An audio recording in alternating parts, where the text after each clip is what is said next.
Kita ulas bersama dengan peneliti senior Indo Pacific Strategic Intelligence, Mbak Fauzia G. Cempaka Timur yang telah bergabung bersama kami di Kompas Petang. Mbak Fauzia, kalau kita lihat ini nampaknya perang urat syaraf antara Iran dan Amerika Serikat ini nggak kelar-kelar. Sebenarnya kedua negara ini maunya apa sih Mbak menurut Anda? Saat ini tentu kita tahu bahwa perang ini sudah memasuki fase low intensity konflik kembali, bahwa konflik yang intensitas rendah namun terus-menerus dan belum tentu berada dalam kondisi damai sebenarnya, Mas Yasir. Jadi memang kita lihat bagaimana perang urat saraf begitu ya antara pihak Amerika Serikat dan juga Iran ini semakin intens. Bahkan kemarin kita dengar bahwa ancaman terhadap Barron Trump gitu ya, tapi kita tahu bahwa ancaman terhadap Barron Trump ini sebenarnya dari Iran tentu bentuk yang sebenarnya tentu saja narrative war atau perang narasi, perang urat saraf. Saya rasa ini bukan hal yang ancaman yang nyata begitu yang benar-benar menargetkan Barron Trump. Mengapa? Karena kalau kita lihat pola yang dimiliki oleh Iran sebelumnya jika untuk melakukan serangan ataupun melakukan target begitu ya, itu tidak disampaikan, dipublikasikan secara terang-terangan. Jadi jika menggunakan terlebih platform-platform atau channel official, tentu saja ini sebenarnya adalah bentuk dari ancaman narasi terhadap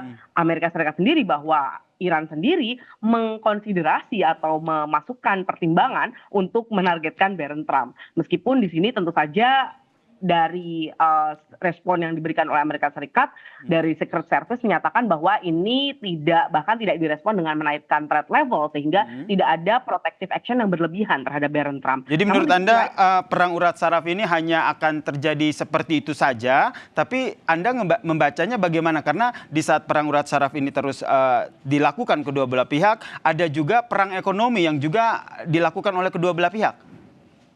Betul, Mas. Jadi kita lihat sebenarnya dalam konteks narasi ini sudah berbalut dengan tekanan ekonomi yang sebenarnya tentu kita tahu puluhan tahun Iran ini sudah mendapatkan sanksi ekonomi dari embargo Amerika Serikat begitu ya. Namun saat ini tekanannya tidak hanya lagi pada Iran saja, tapi juga pada negara-negara yang dianggap masih melakukan perdagangan dan erat hubungannya dengan ekonomi Iran, misalnya seperti Tiongkok dan juga India dan juga bahkan Rusia. Nah, ini yang namanya adalah second hand sanction begitu, ini yang akan diterapkan oleh Amerika Serikat berbalut dengan narasi tadi. Di VT tadi kita mendengarkan bagaimana bahwa ancaman Amerika Serikat berikutnya adalah untuk juga menangkap tokoh-tokoh yang dianggap sebagai komando IRGC senior begitu. Jadi dalam konteks ini tentu adalah balasan terhadap narasi where to kill Barron Trump begitu ya, yang dikeluarkan oleh video yang dikeluarkan oleh IRGC sendiri melalui channel official platformnya Iran. Jadi saya rasa sehingga Mbak Fauzia, ya, sehingga Anda membacanya ini yang sedang disusun oleh Amerika Serikat ini apa? Karena kalau kita lihat dari luar kan ancaman sanksi ekonomi iya, ancaman serangan militer iya, kemudian perang urat saraf juga iya. Nah, dari beberapa hal yang dilakukan Amerika Serikat sebenarnya apa yang sedang didesain oleh Amerika Serikat dalam perang terhadap Iran ini? Ini saya lihat ada dua hal setidaknya, Mas. Yaitu pertama adalah signaling dari Amerika Serikat sendiri kepada masyarakatnya, kepada domestik, bahwa sebenarnya perang yang dilakukan sejak Februari dan bahkan sekarang sempat tereskalasi lagi tanggal bulan Juli lalu begitu ya, ini tentu saja merupakan masih menjadi kemenangan Amerika Serikat. Ini narasi yang pertama. Narasi yang kedua adalah bagaimana tekanan dari Amerika Serikat sendiri pada pihak-pihak yang tidak berperang. Contohnya tadi saya sebutkan negara-negara yang masih memiliki hubungan ekonomi dengan Iran. Di sisi lain negara-negara yang saat ini agak menjadi memiliki kedekatan dengan Iran. Misalnya Oman begitu ya, atau bahkan saat ini ada Qatar dan juga Turki misalnya yang saat ini berusaha, dan Pakistan tentunya yang berusaha menjadi interlokutor dan mediator. Jadi ada dua narasi yang berjalan seiring, Mas, saat ini, yaitu untuk Amerika Serikat secara domestik bahwa kami menang begitu ya, perang ini bukan perang yang sia-sia bagi Amerika Serikat.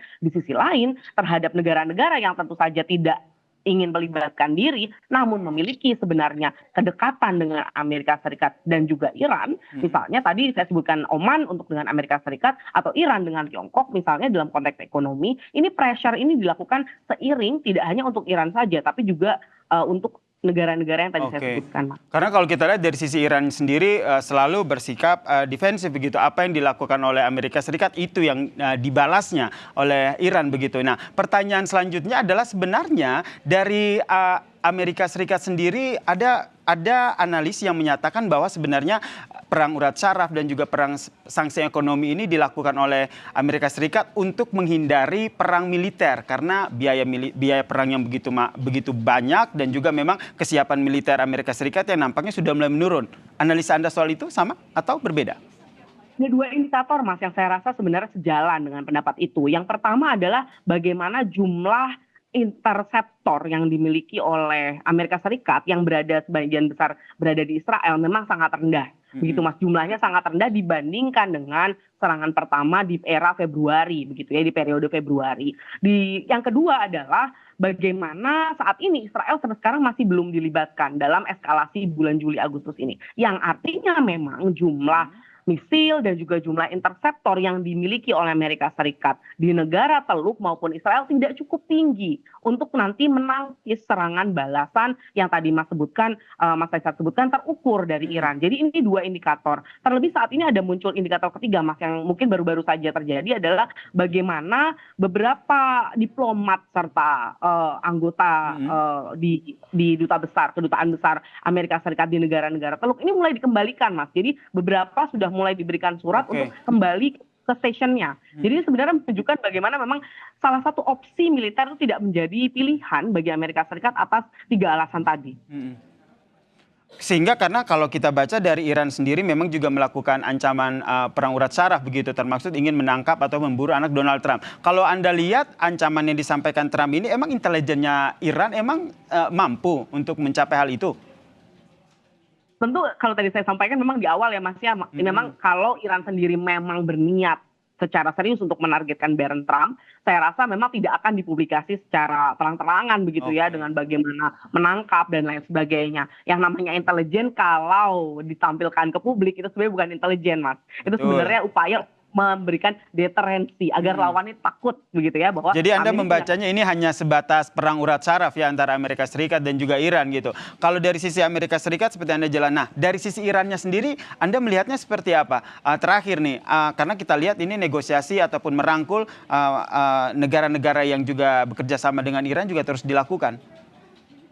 Ya kalau saya lihat dari Iran sendiri ini sangat terukur, Mas, dan beberapa kali kita lihat bagaimana Iran ini masih memiliki elemen of surprise. Di antaranya yang baru-baru saja dilakukan adalah justru surprise-nya bukan lagi via serangan drone ataupun via serangan yang sifatnya misil begitu ya, tapi justru serangan yang bahkan meraih atau mencapai ke Amerika Serikat sendiri, yaitu serangan cyber melalui Handana. Jadi ini yang justru saya rasa akan semakin meningkat dan Iran akan justru meningkatkan kemampuannya dari serangannya melalui serangan cyber ini. Baik, kita nantikan ya seperti apa eskalasi perang antara kedua negara ini. Harapannya sih tetap ada negosiasi damai ya, Mbak Fauzia G. Cempaka. Terima kasih atas perspektifnya di Kompas Petang. Salam sehat. Terima kasih.